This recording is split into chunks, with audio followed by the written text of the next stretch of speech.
வெயில் காலத்தில் மாமரம். புஜ்ஜி குருவி, பன்னு கிளி, சின்ன காக்கா 3 பேர் எப்பவுமே ஒன்னா சேர்ந்து விளையாடிக்கிட்டு இருப்பாங்க. ஒரு நாள் அவங்க 3 பேரும் அப்படி விளையாடிட்டு வீட்டுக்கு வந்துகிட்டு இருக்கும்போது வழியில ஒரு அழகான 2 மாச்செடிய அவங்க பார்த்தாங்க. அந்த செடிங்களை பார்த்த உடனே பசங்களுக்கு ரொம்ப ஆச்சரியமாவும் சந்தோஷமாவும் இருந்துச்சு. டே சின்னு, பன்னு, அங்க பாருங்கடா, அந்த ரோட்டோரத்துல 2 மாங்காய் செடிங்க எவ்வளவு அழகா வளர்ந்துகிட்டு இருக்கு. பாவம், அதுங்களுக்கு தண்ணியே இல்லடா. ஆமாம் புஜ்ஜி, பாவம், அந்த செடிங்க பார்க்க எவ்வளவு அழகா இருக்கு. ஆனா இந்த காட்டுக்குள்ள அதுங்களுக்கு தண்ணி ஊத்த யாருமே இல்ல. நான் இந்த செடிங்களை வீட்டுக்கு கொண்டு போய் எங்க வீட்டு பக்கத்துல நட்டு இதுங்களுக்கு நல்லா தண்ணி ஊத்தி அழகா வளர்க்க போறேன். ஆமாண்டா பன்னு, இந்த 2 செடிங்கள நானும் ஒரு செடி கொண்டு போய் எங்க வீட்டு பக்கத்துல நட்டு வைக்கிறேன். எங்க அம்மா கிட்ட சொல்லி இதுக்கு டெய்லி தண்ணி ஊத்தி நான் வளர்க்குறேன். சரிடா சின்னு, இந்த 2 செடியில ஒரு செடி நீ கொண்டு போ. நானும் பன்னும் சேர்ந்து இன்னொரு செடிய கொண்டு போறோம். எங்க வீட்டு பக்கத்துல நிறைய இடம் இருக்குல்ல, எங்க வீட்டுக்கு நடுவுல நாங்க நடுறோம். இந்த செடிய நாங்க நட்டு ஒவ்வொரு நாளும் நல்லா தண்ணி ஊத்தி வளர்க்குறோம். சரி சரி, வாங்க சீக்கிரமா இந்த செடிங்களை எடுத்துக்கிட்டு வீட்டுக்கு போலாம், இருட்டாகுதுல்ல. பசங்க 3 பேருமே அந்த 2 மாச்செடிய பத்திரமா எடுத்துக்கிட்டு வீட்டுக்கு போனாங்க.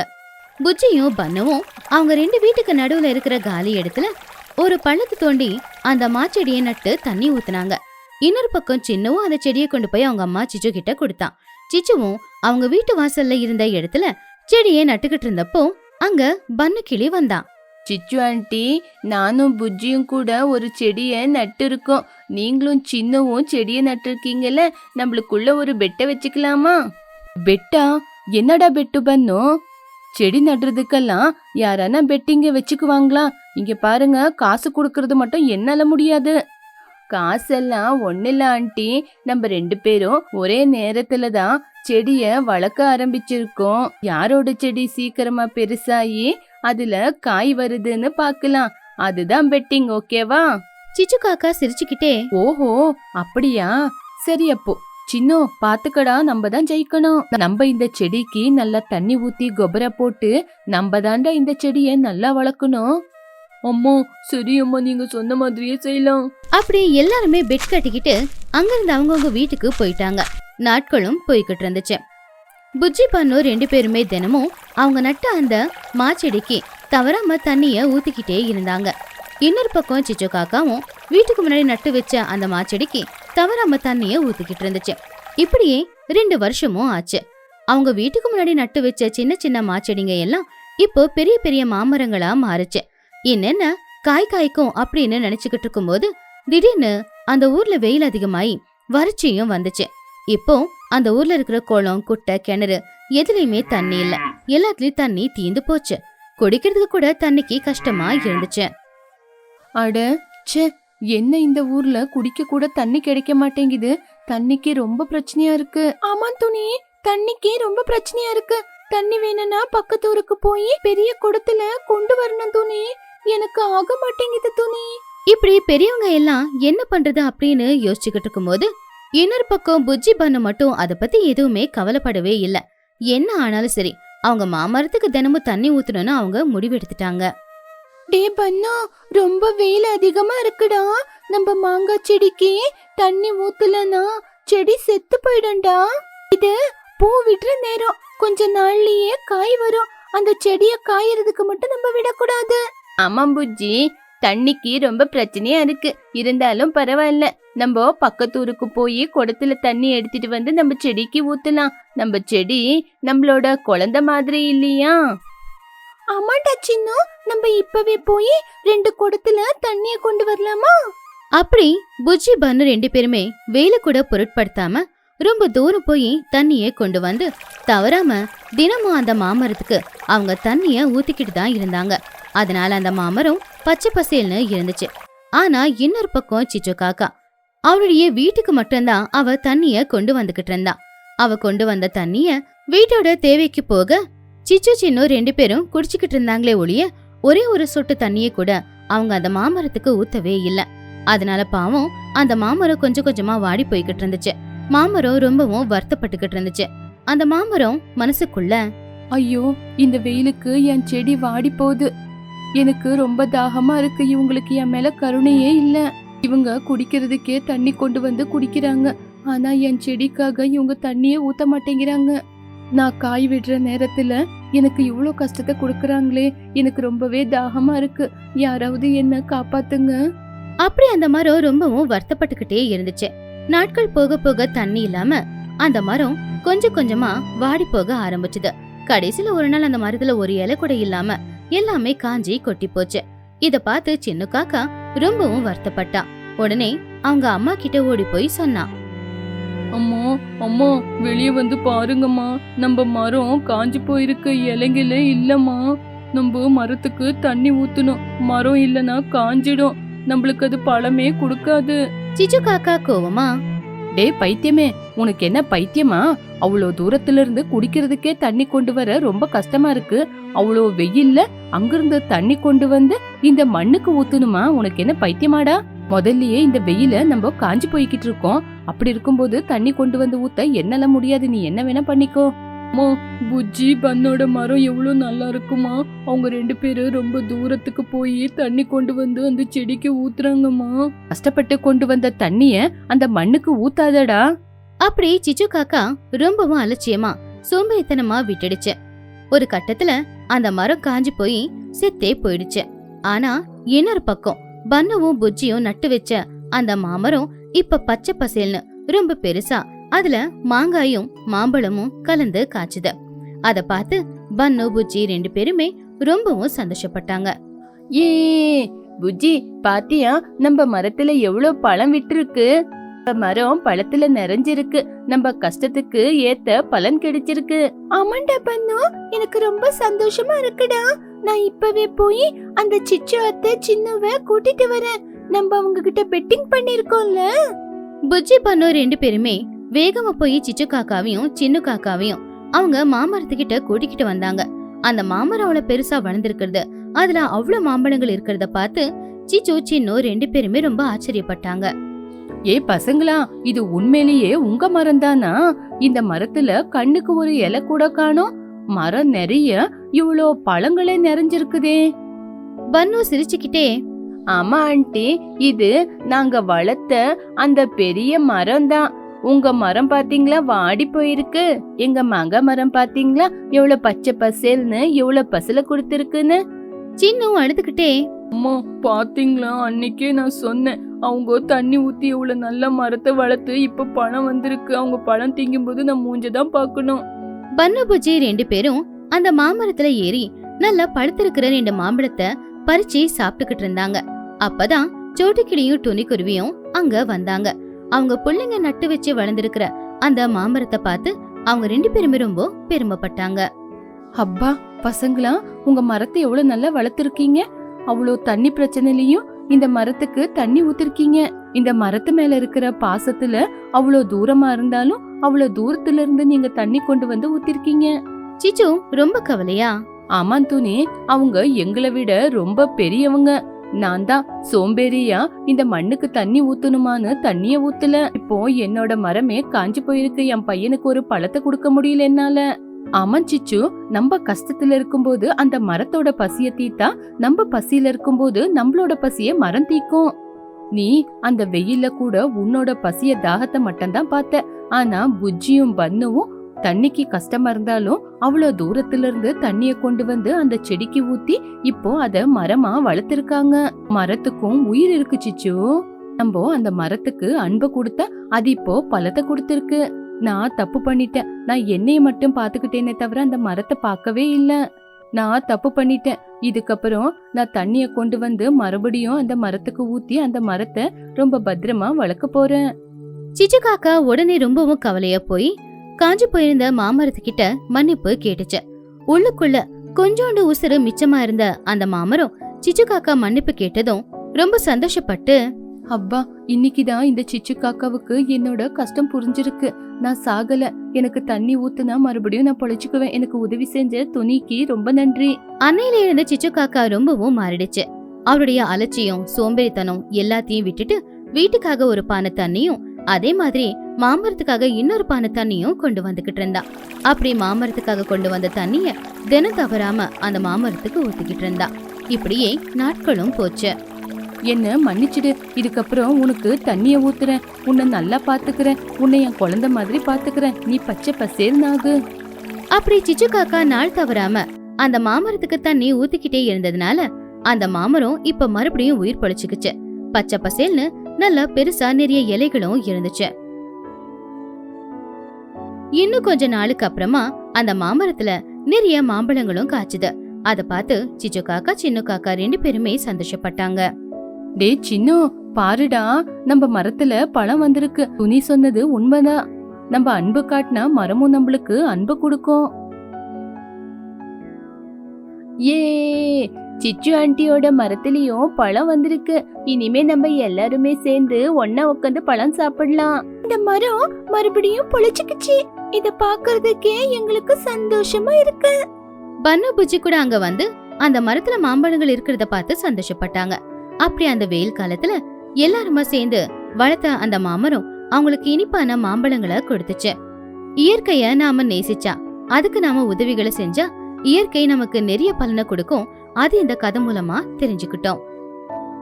சிச்சு ஃபுட் பிசினஸ். ஊருக்கு நடுவுல இருக்கிற ஒரு பெரிய பில்டிங் கிட்ட நின்னுக்கிட்டு சிச்சு காக்கா கொக்கு கிட்ட பேசிக்கிட்டு இருந்துச்சு. கொக்கு, இந்த பில்டிங்ல இருக்கிற கிரவுண்ட் ஃப்ளோர் எனக்கு ரொம்ப பிடிச்சிருக்கு, ரொம்ப அழகாவும் இருக்கு. இங்க 5 ஸ்டார் ஹோட்டல் லெவல்ல ஒரு ஃபுட் பிசினஸ் ஸ்டார்ட் பண்ணலான் இருக்கேன். இதுக்கு வாடகை எவ்வளோ? ஒரு 100, ஒரு 200, எப்படி இருந்தாலும் ஓகே தான். அதுக்கு கொக்கு சிரிச்சுக்கிட்டு, 100ஆவது 200ஆவது, சிச்சோ என்ன காமெடி பண்ணிக்கிட்டு இருக்க? இது ஊருக்கு நடுவுல இருக்கிறது. வாடகை மாசம் 10,000 ரூபாய், அட்வான்ஸ் 2 லட்சம் ரூபாய் கொடுக்கணும். சிச்சு காக்கா அதை கேட்டதும் ஷாக் ஆகி நெஞ்சு பிடிச்சுக்கிட்டு, அட கடவுளே, மாசம் வாடகை 10,000 ரூபாவா? அட்வான்ஸ் 2 லட்சம் ரூபாவா? அப்படி இந்த ரூம்ல நீ என்ன வச்சுக்கிட்டு இருக்க? நீ இவ்வளவு பணம் கேக்குற? இந்த ரேட்டை கேட்ட உடனே எனக்கு ஒரு நிமிஷம் ஹார்ட் அட்டாக்கே வந்துருச்சு தெரியுமா? இங்க பாரிச்சிச்சோ, நீ சும்மா போய் உள்ள உக்காந்தாலும் நான் ரெண்ட் வாங்குவேன் தான். உனக்கு வேணும்னா வாங்கிக்கோ, இல்லனா விட்டு அடிச்சுட்டு போ. கஸ்டமர்ஸ் நிறைய பேரு வெயிட்டிங்க. இந்த ரூம்ல கருப்பாம்பூச்சியை விட்டா வேற எதுவும் இல்ல. உன் ரூம நீயே வச்சுக்கோ அப்படின்னு சொல்லி சிச்சு காக்கா ரொம்ப கோவமா அங்கிருந்து போயிடுச்சு.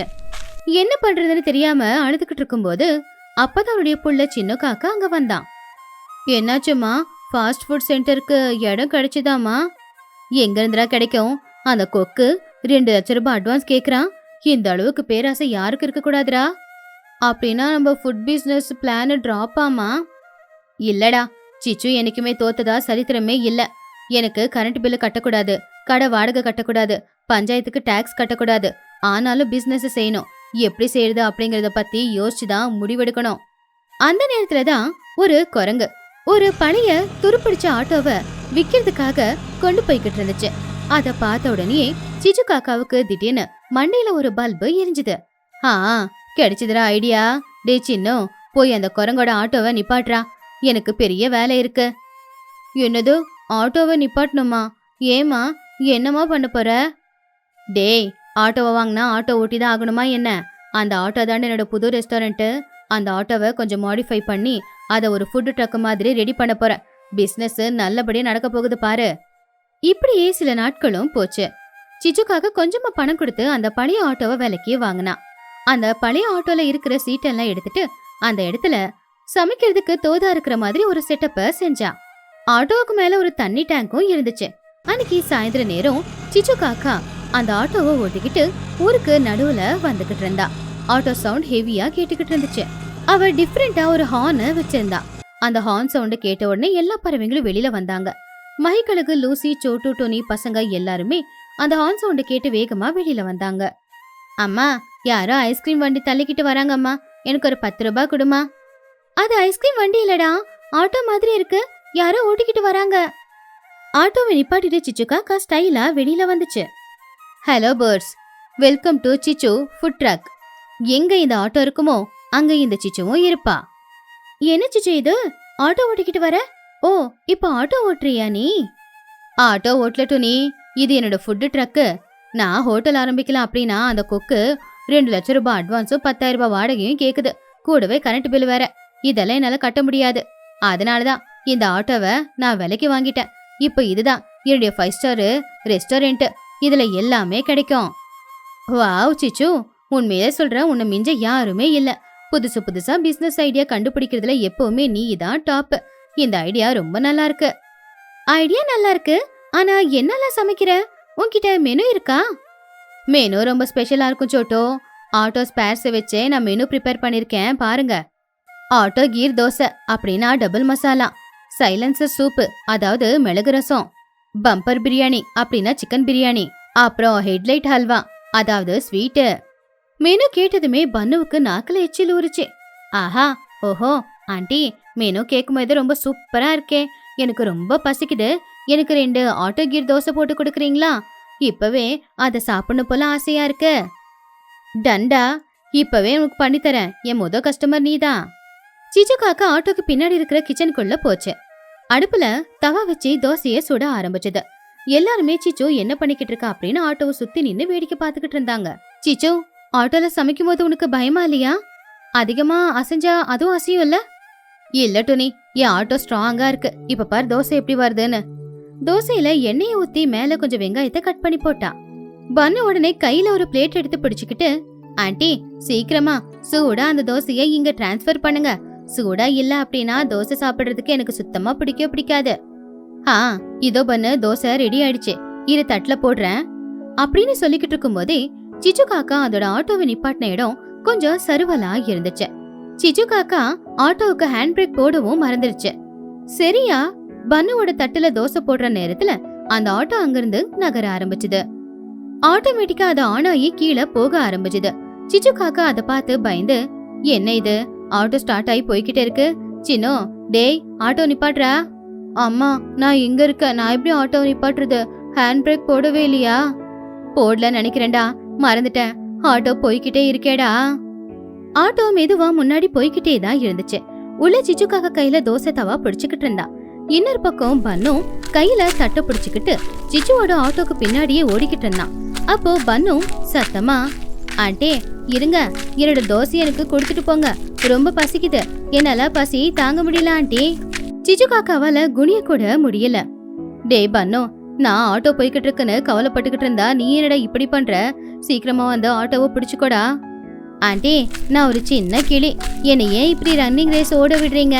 தோசை கொடுத்துட்டு ஓட விட்டா கூட பரவாயில்ல, இப்படி தோசையை கூட கொடுக்காம என்னை இப்படி ஓட விடுறீங்களே ஆண்டி. டேய் பன்னு, தோசைக்காக ஆட்டோ பின்னாடியே நாய் போற மாதிரி போய்கிட்டு இருக்க, வாடா. அப்படிலாம் பின்னாடி வர முடியாதுமா. ஆண்டி ஆண்டி வண்டியை நிப்பாட்டுங்க ஆண்டி, அந்த தவளை தோசை ரெடி ஆயிடுச்சு நினைக்கிறேன், அப்படியே பிளேட்டுக்கு டிரான்ஸ்ஃபர் பண்ணுங்க ஆண்டி அப்படின்னு பன்னு கத்திக்கிட்டே இருந்தா. ஆனா சிச்சு காக்காவோட வண்டி ஸ்லோப்ல இன்னும் வேகமா போய்கிட்டு இருந்துச்சு. உள்ள சிச்சு தவச்சுக்கிட்டு இருந்தா. டேய் பன்னு, இருடா, தோசைய நான் தூக்கி எறிற, கேட்ச் பிடிச்சுக்கோ அப்படின்னு சொல்லி சிச்சு காக்கா அந்த தோசை தவால இருக்கிற தோசைய அப்படியே காத்துல தூக்கி எரிஞ்சா.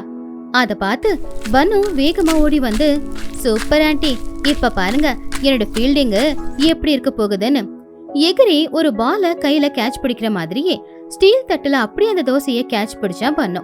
அது ஒரு நல்ல கேட்சா இருந்துச்சு. வாவ், நான் சரியா கேட்ச் பிடிச்சிட்டேன், என்னோட கீர் தோசை எனக்கு கிடைச்சிருச்சு.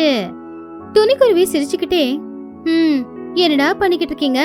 தோசைக்காக எல்லாரும் கவுண்டர் கிட்ட நிப்பாங்க, ஆனா இவ என்னமோ அந்த கவுண்டருக்கு பின்னாடியே ஓடிக்கிட்டு இருக்கானே. சீச்சோ, முதல்ல ஆட்டோவை நிப்பாட்டுறதுக்கான வழி ஏதாவது இருக்கான்னு பாரு. ஆட்டோ நேரா முன்னாடி போய் அங்க இருக்கிற மண்ணுல மோதி நின்னுடுச்சு. அப்போ ஆட்டோ இடிச்ச வேகத்துல சிச்சு காக்காவோட சைலன்சர் சூப்பு சூடா இருந்த அந்த சூப்பு சிச்சு மேல அப்படியே ஊத்திக்கிச்சு. சிச்சு காக்கா கத்த ஆரம்பிச்சிட்டா. ஐயோ, சூப்பு என் மேல கொட்டிடுச்சே, கொத்தமல்லி மாதிரி நான் வெந்துட்டனே, காப்பாத்துங்கடா அப்படின்னு சொன்னது எல்லாரும் சிச்சு பக்கத்துல போனாங்க. லூசி டோனி 2 பேரும் சேர்ந்து சிச்சுவை வெளியில கூட்டிக்கிட்டு வந்தாங்க. என்ன ஆச்சு சிச்சு, சுட்டுடுச்சா? பாவம் சிச்சு வேர்வை தொடச்சுக்கிட்டு, இல்ல சோட்டோ, நல்ல வேலையா கதகதப்பாதான் இருந்துச்சு, கொதிக்க இருந்துச்சுன்னா இந்நேரத்துக்கு என் பட்டுப்புடவையோட சேர்ந்து என் உடம்பும் எரிஞ்சு போயிருக்கோம். இன்னொரு பக்கம் பன்னு தோசையை சாப்பிட்டு பார்த்து, ஆண்டி என்ன வேணும்னாலும் சொல்லுங்க, தோசை சூப்பர், இவ்வளவு தூரம் ஓடி வந்ததுக்கு எனக்கு நியாயம் தான் கிடைச்சிருக்கு. ஆனா இன்னொரு தடவை தோசை ஆர்டர் பண்ண எனக்கு ஹோம் டெலிவரி கொடுங்க, இப்படி ரன்னிங் ரேஸ்ல ஓட விடுற மாதிரி ஓட வைக்காதீங்க. லூசிபரா சிரிச்சுக்கிட்டே, சிச்சு உன்னோட மீல்ஸ் ஆன் வீல்ஸ் ஐடியா நல்லாதான் இருக்கு, ஆனா இன்னொரு தடவை ஹேண்ட் பிரேக் போட மறந்துட்டேனா மீல்ஸ் ஆன் வீல்ஸ் மட்டும் இல்ல ரன்னிங் ரேஸும் சேர்ந்து வரும். அது கேட்டு சிச்சு காக்கா சிரிச்சுக்கிட்டே சாரி ஃப்ரெண்ட்ஸ், இது ஃபர்ஸ்ட் டே இல்லையா, அதனால இந்த மாதிரி சின்ன சின்ன தப்பெல்லாம் நடக்கத்தான் செய்யும். பரவாயில்ல சிச்சோ, கொஞ்சம் முன்ன பின்ன இருந்தாலும் உன் ஐடியா ரொம்ப சூப்பர். ரெண்ட் கட்ட வேண்டிய அவசியமே இல்லாம பிசினஸும் நீ நல்லபடியா பண்ணிக்கிட்டு இருக்க. உன் பிசினஸ் நல்லபடியா வளர்றதுக்கு என்னுடைய வாழ்த்துக்கள். அன்னையில இருந்து சிச்சு காக்கா ஆட்டோவை டிரைவ் பண்ண நல்லாவே கத்துக்கிட்டா. தினமும் காலையில ஒரு தெருவுல, மதிய நேரம் ஒரு தெருவுல, சாயந்தர நேரம் ஒரு தெருவுல பிசினஸ பண்ணிக்கிட்டு இருந்தா.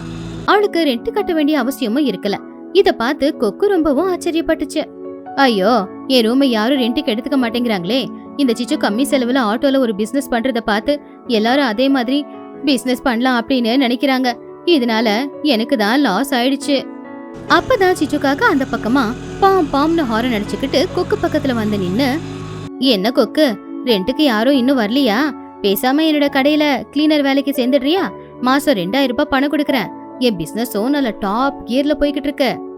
அது கேட்டு கொக்கு ரொம்ப சோகமா, சாரி சிச்சு, நான் ரொம்ப பேராசப்பட்டுட்டேன். அதனாலதான் இப்போ அனுபவிச்சுக்கிட்டு இருக்கேன். அப்ப வண்டிக்குள்ள இருந்த பன்னு எட்டி பார்த்து, ஆண்டி சீக்கிரமா வண்டியில ஏறுங்க.